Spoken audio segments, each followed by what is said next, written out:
Hello children, now in this video we will be discussing about DNA replication in detail. So basically DNA replication में हम दो processes बहुत detail में पढ़ेंगे. हमें पहले से पता है कि DNA दो तरह के फंक्शन कर सकता है. ये बहुत इंपॉर्टेंट है जो हम अभी पढ़ने जा रहे हैं. DNA can perform two functions. पहला है ऑटो कैटालिसिस. ऑटो कैटालिसिस मतलब सेल्फ कैटालिसिस, खुद को जनरेट करना. मीन्स जब डीएनए खुद डीएनए बनाए, that is DNA is making DNA, so the you can say the older DNA is making new DNA. तो इसे कहते हैं DNA replication. Okay, so under the heading auto catalysis DNA से DNA बनेगा and that is called as replication. And the second method which DNA can perform or the second function which DNA can perform is heterocatalysis. यहां पर DNA क्या करता है, DNA नहीं बनाता, इसीलिए हमने हेट्रो वर्ड यूज किया. हेट्रो माने डिफरेंट. तो यहां पर डीएनए क्या बनाता है, आरएनए बनाता है और इस प्रोसेस को हम ट्रांसक्रिप्शन कहते हैं. तो ये दो टर्मिनोलॉजीज आपको बहुत क्लियरली याद करनी कि जब डीएनए से डीएनए बनता है, यानी पुराने डीएनए से एक नया डीएनए बनता है, तो हम उस प्रोसेस को डीएनए रेप्लिकेशन कहते हैं. और जब डीएनए से आरएनए बनता है तब हम उसे ट्रांसक्रिप्शन कहते हैं. Now, we will talk about them in detail one by one. So, सबसे पहले हम ऑटो कैटालिसिस पढ़ेंगे. ऑटो कैटालिसिस में what I told कि DNA is going to make one more copy of DNA and this is called as DNA replication. So, first of all, let us see what are the enzymes which are involved in DNA replication. DNA कैसा structure होता है? It is a coiled structure. It's a double helical coiled structure. So for replication DNA coil should open. DNA की दोनों coil क्या हो जानी चाहिए, दोनों हेलिक्स क्या हो जाने चाहिए, अलग अलग हो जाने चाहिए. So you see the first enzyme required is helicase enzyme. So what this is going to do, helicase enzyme का काम होता है कि ये हेलिक्स को जो है अनवाइंड करता है, यानी कि ये हेलिक्स को ओपन करता है. जो डीएनए में स्पाइरल शेप होता है उसको खोल करके स्ट्रेट कर देता है. या आप ऐसा कह सकते हैं कि जो दो टर्न्स, जो डीएनए के दोनों हेलिक्स होते हैं, जो दोनों आर्म्स होती हैं डीएनए की, जो एक दूसरे के चारों तरफ लगी रहती हैं, उनको अलग अलग कर देता है. और क्यों अलग अलग करता है, वो कैसे आपस में लगी जुड़ी रहती हैं, बाय हाइड्रोजन बॉन्डिंग. तो ये जो हाइड्रोजन बॉन्ड को ब्रेक कर देता है. देखें, डीएनए का स्ट्रक्चर कुछ ऐसा होता है, एक आर्म ऐसी होती है, दूसरी जो है ऐसी होती है. तो ये ट्विस्टेड होती है एक दूसरे के साथ, है ना. स्पाइरल काइंड ऑफ अरेंजमेंट है दोनों आर्म्स का. तो हेलिकेज एंजाइम का काम क्या है कि इनको खोल कर जो है, it is going to open the helix and unwind. तो ये से खोल देगी, ऐसे अलग अलग कर देगी दोनों को. And this is the work which is done by helicase enzyme. Next the second enzyme is topoisomerase enzyme. इसका क्या काम है, so it removes the tension between the coils of DNA so they don't recoil again. Okay, actually क्या होता है, आपने ध्यान दिया होगा कि अगर जैसे किसी पेपर को हमने किसी एक डायरेक्शन में मोड़ रखा है और हम चाहते हैं कि वो सीधा हो जाए, तो हमें क्या करना होता है, उसे अपोजिट डायरेक्शन में मोड़ना होता है. तब वो क्या होता है, नॉर्मल कंडीशन में आता है. अगर आपने उसे किसी चीज के नीचे दबा के नहीं रखा या उसे अपोजिट डायरेक्शन में फोल्ड नहीं किया, तो वो वापस कॉइल हो जाता है जैसा वो कॉइल था. तो जो आपका टोपोआइसोमेरेज एंजाइम है, वो दोनों अलग अलग हुए कॉइल्स के बीच का टेंशन अलग करता है, जिससे वो दोबारा से रिकॉइल होके ऐसी ना हो जाए. ठीक है, तो ध्यान रखें, हेलिकेज दोनों को अलग करता है, लेकिन टोपोआइसोमेरेज दोनों को अलग अलग बनाए रखता है. It doesn't allow them to recoil again. ये कट करता है, रोटेट करता है, और ये क्या करता है, रीसील करता है स्ट्रैंड्स को. So this is actually the function of topoisomerase. It cuts the strands, it rotates and it reseals the strands. Because of the above two enzymes, इन दो एंजाइम्स की वजह से, हेलिकेज और टोपोआइसोमेरेज एंजाइम की वजह से, डीएनए जो है it undergoes uncoiling and remains opened up. और इन दोनों के कारण डीएनए के दोनों स्ट्रैंड्स अलग अलग हो जाते हैं और वो खुल जाते हैं और वो खुले हुए रहते हैं. Now third enzyme comes into play here and that is called as single strand stabilizing enzyme. So it stabilizes above processed DNA. इन दोनों स्टेप से होकर आया हुआ जो डीएनए है उसको किससे ट्रीट करेंगे आप, सिंगल स्ट्रैंड स्टेबलाइजिंग एंजाइम से. और ये क्या करेगा, इस डीएनए को स्टेबलाइज करेगा. Then fourth enzyme is ligase. देखो, लाइगेज का मीनिंग होता है ज्वाइन करना. तो जहां भी वर्ड आए लाइगेज मतलब कुछ ना कुछ ज्वाइनिंग का काम है. So its function is to join or attachment. Then comes the DNA polymerase 1 enzyme. So what it does, the DNA polymerase 1 enzyme helps in removal of primers and filling of the gap. Primers क्या होते हैं? DNA के pieces को हम primers कहते हैं, ठीक है. And it has to be removed and replaced by DNA. So basically gap की फिलिंग के लिए काम करता है ये enzyme. Next 6th enzyme is primase. So इसका काम है प्राइमर सिंथेसिस करना. प्राइमर का मतलब क्या है? डीएनए के फ्रेगमेंट सिंथेसाइज करना. So what is a primer? Already said it's a small segment of RNA actually. So primer को आप क्या बोलेंगे? Piece of RNA. तो प्राइमरेज एंजाइम का काम क्या है? It synthesizes RNA. आरएनए के फ्रेगमेंट्स या आरएनए के पीसेस, स्मॉल पीसेस बनाता है. So it is actually DNA dependent RNA polymerase. तो ये जो है वो एक्चुअली क्या है? डीएनए डिपेंडेंट आरएनए पॉलीमरेज है. देन जो डीएनए पॉलीमरेज 3 नेक्स्ट एंजाइम है, 7th enzyme, it helps in synthesis of DNA. DNA polymerase 3 enzyme क्या करता है? ये हेल्प करता है डीएनए के सिंथेसिस में. और इसकी 3 सब यूनिट्स होती हैं, 3 सब यूनिट्स, और उनका अलग अलग काम होता है. पहली है अल्फा सब यूनिट. इसका फंक्शन है catalytic function and it helps in the formation of bonds between nucleotides. So what is the function of alpha सब unit? It is catalytic in nature and its function is to form the bond between nucleotides. Then epsilon or E subunit you can say, it works as a proofreading unit. और अगर कोई wrong nucleotide आ जाता है तो ये उसको हटाती है. That is why this is working as a proofreader. Okay. Then beta 2 subunit, it acts as sliding clamp. Sliding clamp. Clamp का मतलब क्या होता है? क्लैम्प माने होल्डर, जो किसी चीज को पकड़ के रखता है. So it holds on both strands. Okay. Then ये जो एंजाइम है डीएनए पॉलीमरेज, इसमें आपने कहा कि इसके जो है 3 सब यूनिट्स हैं और तीनों का अलग अलग काम आपने यहाँ पे देखा. So this enzyme can replicate both the strands of DNA simultaneously. ये क्या कर सकता है? डीएनए के दोनों स्ट्रैंड्स को एक साथ रेप्लिकेट करा सकता है. Now the 8th enzyme is phosphorylase enzyme. So it helps in the addition of what? Phosphate. So monophosphate are activated by this. So इस पूरे प्रोसेस में जो phosphate का एक्टिवेशन है वो कौन कराता है? Phosphorylase enzyme कराता है. Then comes the 9th and the last enzyme, that is nuclease enzyme, which also helps in proofreading. तो हमें एक्चुअली पढ़ना था क्या? हमने शुरुआत कहाँ से की थी देखें और डिटेल में समझें कि हमने क्या पढ़ा और आगे हमें क्या पढ़ना है. हम पढ़ रहे थे क्या? पहला प्रोसेस ऑटो कैटालिसिस, जिसमें डीएनए बनाएगा एंड इसको हम रेप्लिकेशन कहते हैं. तो हमने हेडिंग डाली थी कि हम डीएनए रेप्लिकेशन पढ़ेंगे. Then what we did, we started studying enzymes involved. So actually these were the 9 enzymes जो रेप्लिकेशन के लिए जरूरी हैं. तो रेप्लिकेशन शुरू करें और पढ़ें इससे पहले ये एंजाइम्स पढ़ना बहुत जरूरी था. Now we will start with the first topic and that is called as DNA replication and we will deal it in detail. So let us discuss in detail the process of DNA replication. First step in the process of DNA replication is of activation of nucleotides. ठीक है, total 6 steps होंगी in the process of DNA replication. We will talk about them one by one. पहला step है activation of nucleotide. So DNA nucleotides कितने तरह के होते हैं? 4 तरह के होते हैं. ठीक है, ATCG पहले से पता है आपको. ओके. सो हम इन्हें जो है अगर फुल फॉर्म में बोले तो क्या बोल सकते हैं? Adenine monophosphate, T thymine monophosphate, C cytosine monophosphate, G guanine monophosphate. तो यहाँ MP का मतलब है मोनोफॉस्फेट और ATCG का मतलब आप ऑलरेडी जानते हैं. So they are activated by enzyme phosphorylase.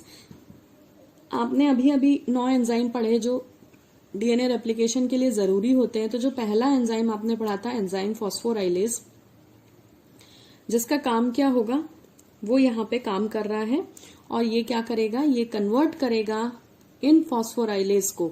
ये जो आपने न्यूक्लियोटाइड्स पढ़े हैं इनका कन्वर्जन करेगा किसमें? ये मोनोफॉस्फेट्स थे, इनका कन्वर्जन करेगा एक्टिवेटेड न्यूक्लियोटाइड्स में.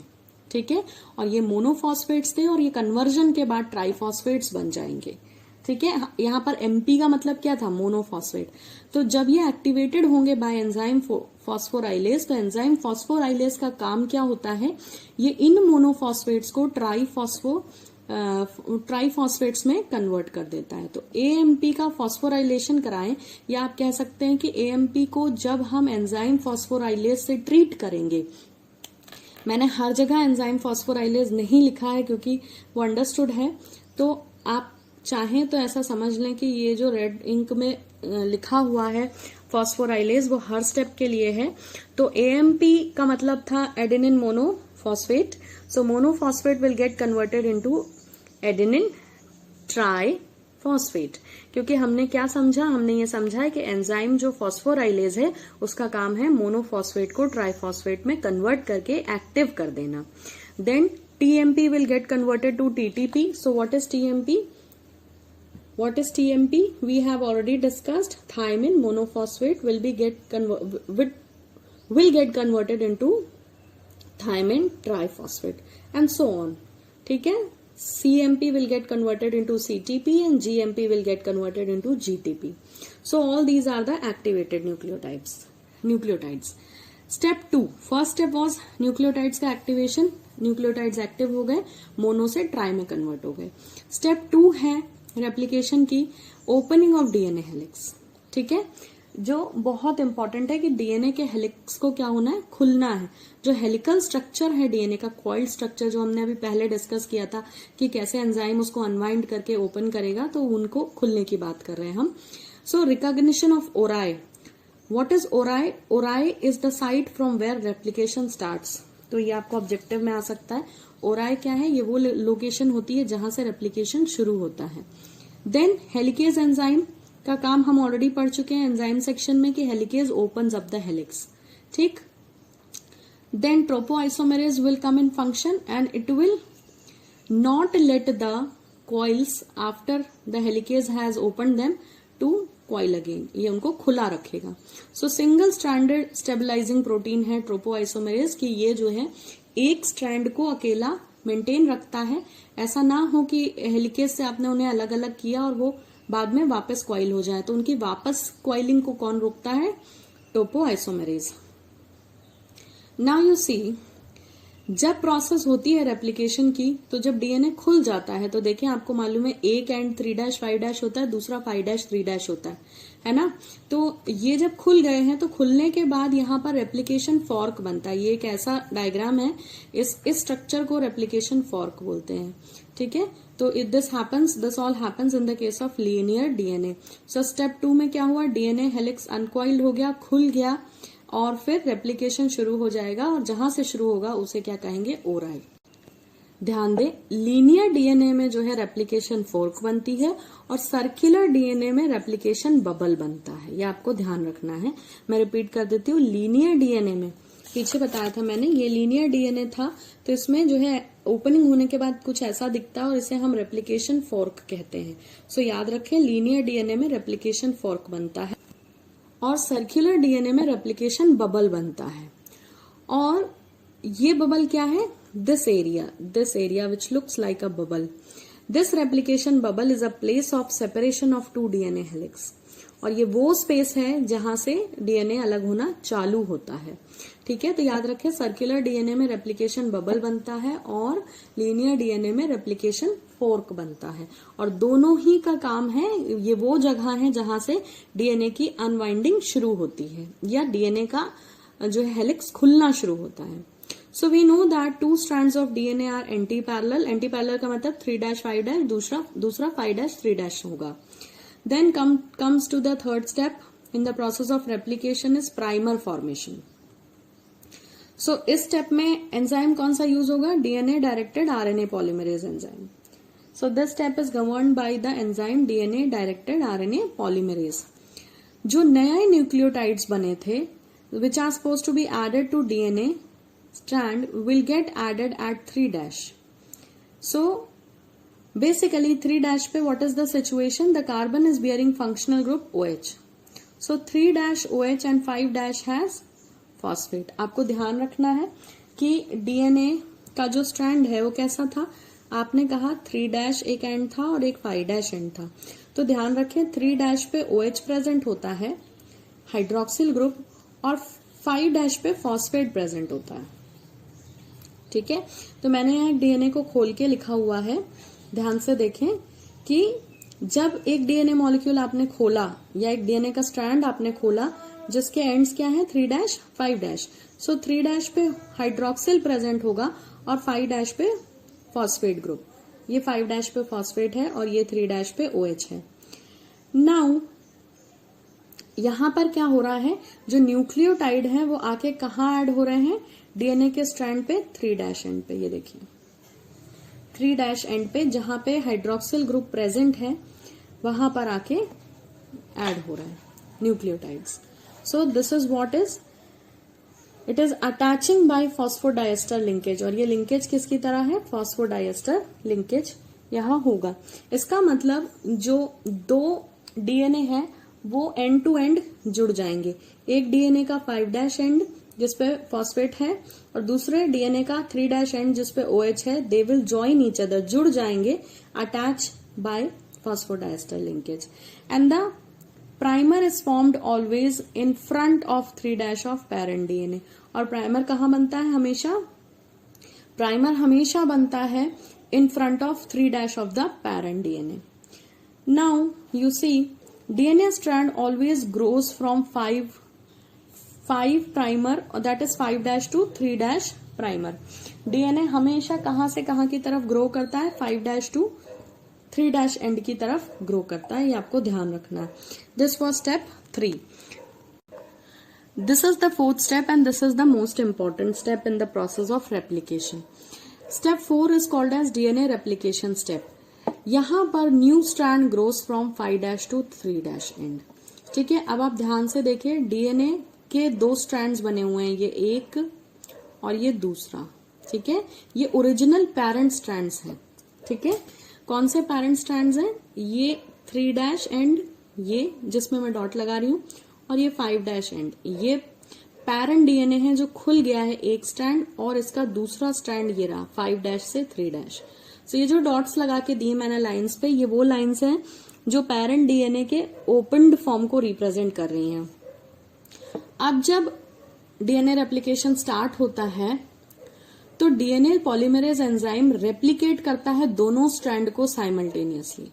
दोनों स्ट्रैंड को कैसे रेप्लिकेट करता है, एक साथ जो है क्या करता है, रेप्लिकेट करना चालू करता है। तो आप ध्यान दें कि हमेशा क्या होता है, ये प्रोसेस चालू होती है 5' की तरफ से और ये ग्रो करना चालू करती है। नाउ यू सी,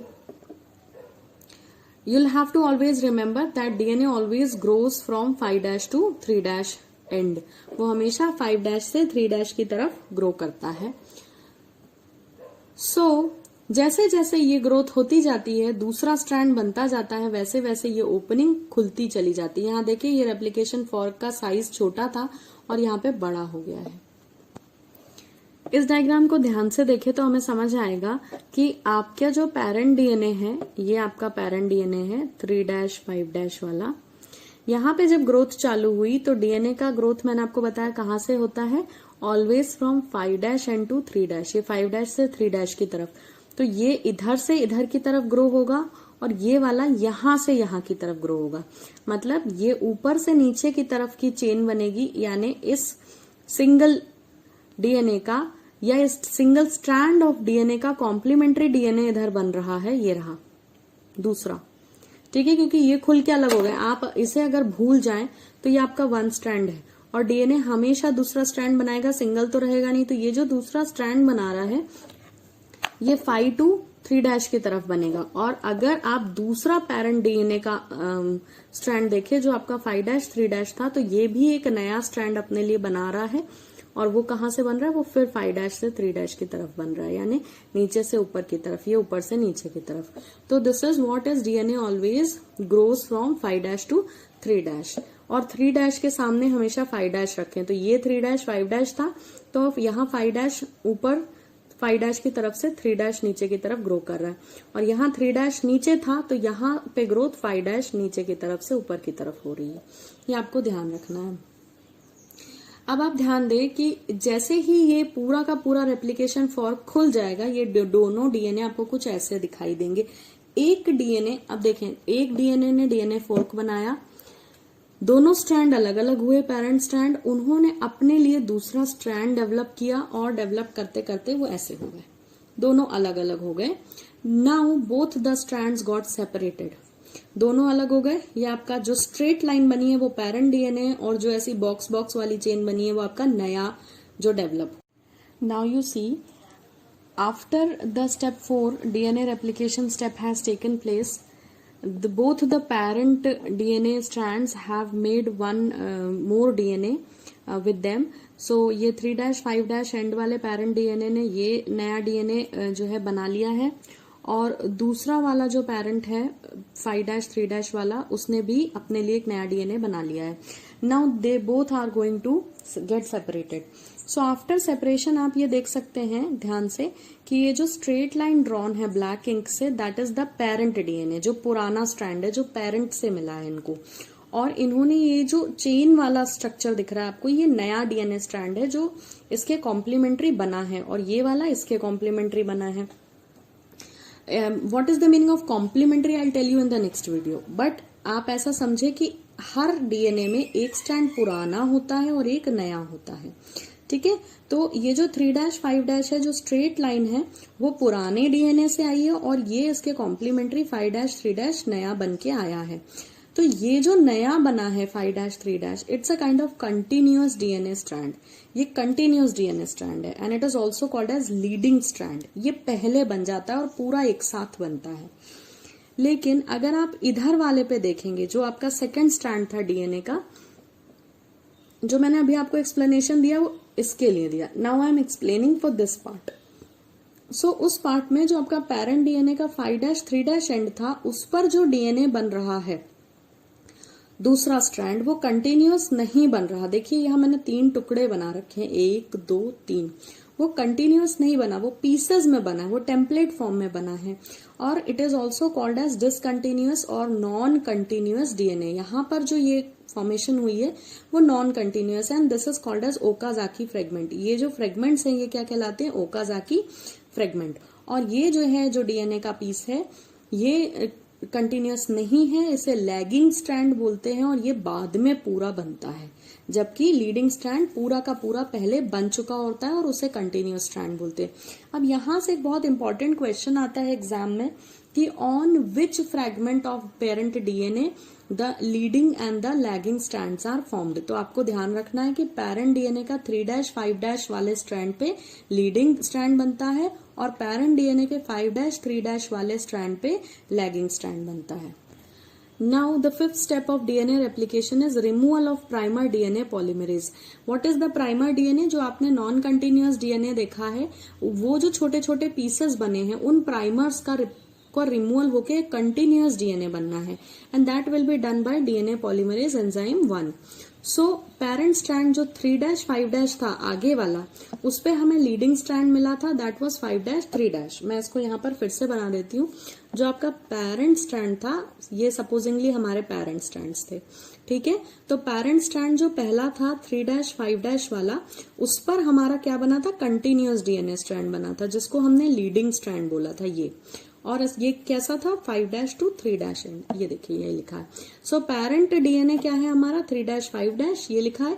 इस पर हमें क्या मिला? इस पर हमें लीडिंग स्ट्रैंड मिला 5-3'। और जो हमारे पेरेंट स्ट्रैंड का 5-3' था, उस पे हमें लैगिंग स्ट्रैंड मिला, जो कि कंटिन्यूअस नहीं था, that was discontinuous, like this. Okay, now the last step of the DNA replication is proof reading.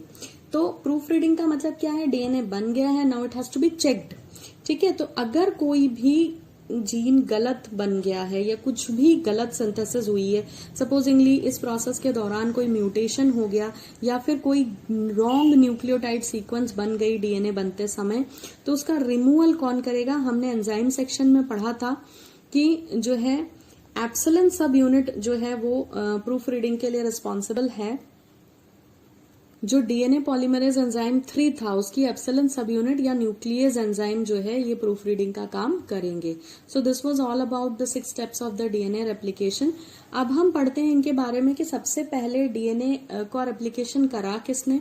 So doctor Hargobind Khorana, he synthesized in vitro DNA for the very first time without template.